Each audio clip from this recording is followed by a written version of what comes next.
thoughts and memories maybe on Mildred Burke? But she knew her better than I did. I only met her one time. Okay. Johnny Mae. What, Mildred Burke? Yeah, thoughts on Mildred Burke? Any stories?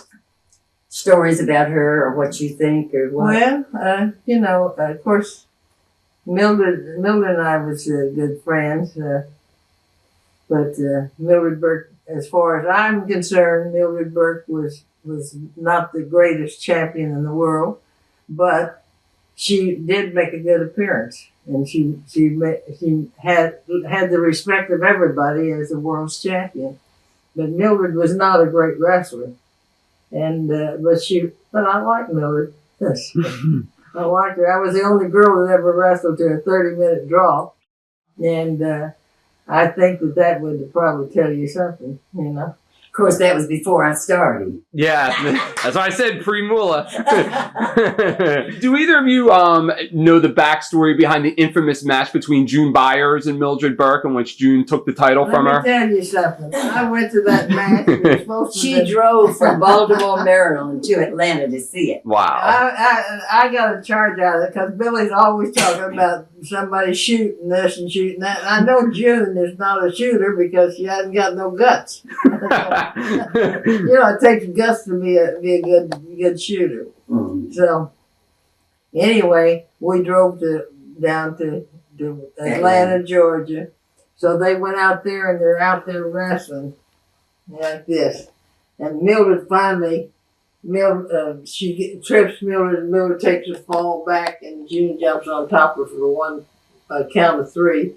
And that was the only fall they had. And then they said that June was a world's champion. Excuse me, but it had to be 2 out of 3 falls. Mm. Yeah, see, that was one fall. It was 2 out of 3 fall match. Well, there was no falls after that one fall. So that did not give June the title. Mildred still held the title, even though June beat her one fall. And she still wasn't the champion, but anyway. But Billy gave it to June. But anyway, that was the way it was, and it was the biggest joke in the world. Yeah, June Byers couldn't beat by couldn't beat nobody, and Mildred, it was a toss up. Who had the less guts. In Lipstick and Dynamite, yeah. Some of the other girls that were interviewed, they talk about June Byers as being too stiff in the ring. You know, too hard on the forearms and the punches. Do you agree or disagree with that? She didn't do it to me. Well, it didn't bother me. What she give me, I give her back. The only ones that she lays the on them is the ones that she don't expect to retaliate. You know, if you hit me, I'm going to hit you back.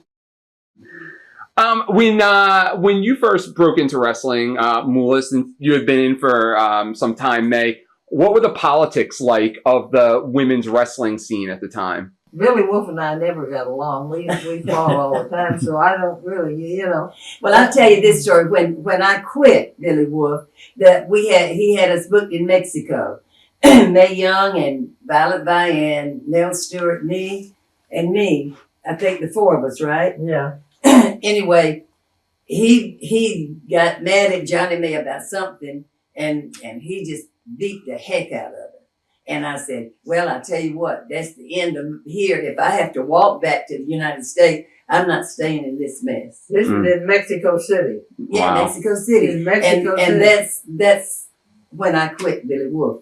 Wow. So he figured he could beat me up down in Mexico and not get penalized in the United States. Wow.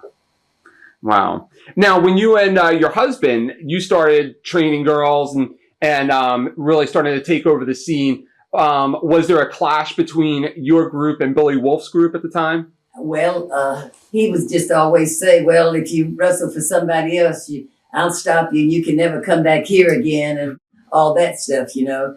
But we never clashed because we were in our towns when he was in his town. Mm. So, yeah, and it didn't last too long because then him and Mildred broke up, and that broke up the whole thing, you know, and part of the girls went with Mildred, part went the other way, and it was just a mess. And Did you and your husband start using Mildred when she broke off from Billy Wolf? Mildred never wrestled for nobody except Billy. No. Mm. Now, Johnny Mae, your toughness in the locker room is legendary for beating up other men in the locker room. Do you have any good stories that you could share about beating up any of them? I'm sure you have them. It's whether you want to share them or not. You want me to tell a story? I don't know any stories that I beat up any guys. I just, I'm.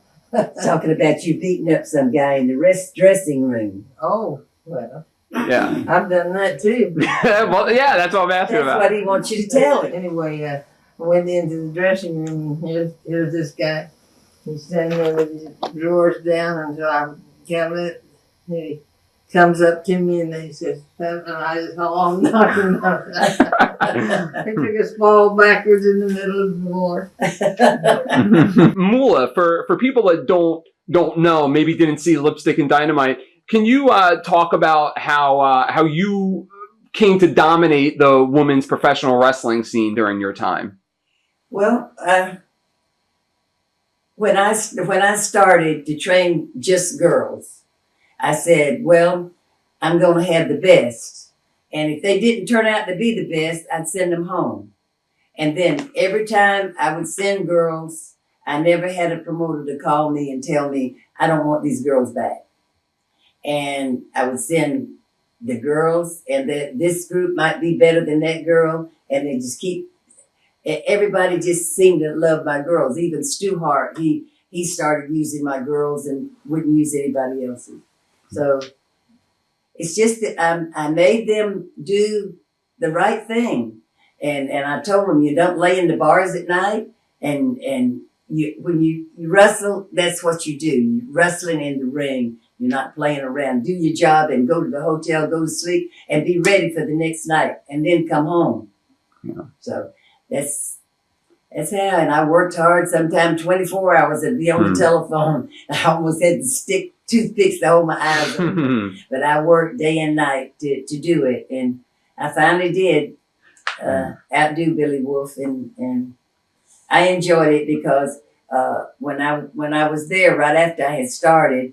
I had got my shoulder hurt, and I went home, and my dad was in the hospital, and I stayed about 2 weeks with him, and he was just, not good and not bad. And I went back to Columbus, Ohio, and I got in like 6 o'clock in the evening, and that next morning at 4 o'clock, my sister-in-law called me and told me my dad had passed away. Oh. And I was broke. I didn't have money enough to get on the bus and go home. So I went to Billy, and I told him, I said, Billy, my dad passed away last night or this morning, and I need to go back home. I don't have money. Could you loan me $100 till I can go home for the funeral and come back? Would you loan me $100 to go home and come back home? And he said, well, what the hell do you want to do? Go home and hold his hand now? And I said, Billy, it's one thing I wish for you. I wish that you die in the gutter, and it won't be long before you go. And I certainly will spit in your face if I can. Watch thousands of exclusive shoot interviews right now on TitleMatchNetwork.com.